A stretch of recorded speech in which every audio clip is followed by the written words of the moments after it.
കാറിൽ കടത്തുകയായിരുന്ന MDMA-യും സിഗരറ്റും പാൻ മസാലയും 19,360 രൂപയുമായി രണ്ടുപേർ അറസ്റ്റിൽ.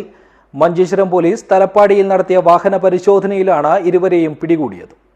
This news sponsored by Yenappoya Speciality Hospital, Kodiyal Mile, Mangalore.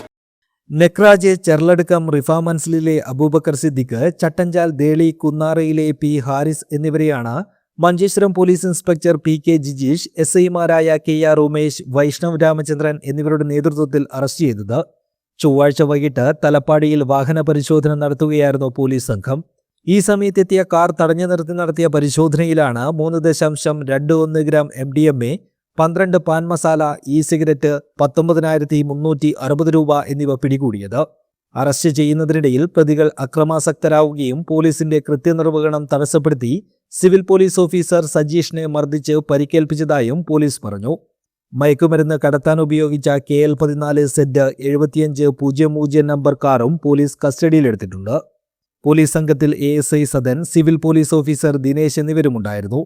അറസ്റ്റിലായ അബൂബക്കർ സിദ്ദിഖിനെതിരെ ബദിയടുക്കയിൽ 3, ഹാരിസിനെതിരെ മേൽപ്പറമ്പ് പോലീസ് സ്റ്റേഷനിൽ നരഹത്യാശ്രമം ഉൾപ്പെടെ 3 കേസുകളും ഉള്ളതായും പോലീസ് അറിയിച്ചു. News bureau, Uppala.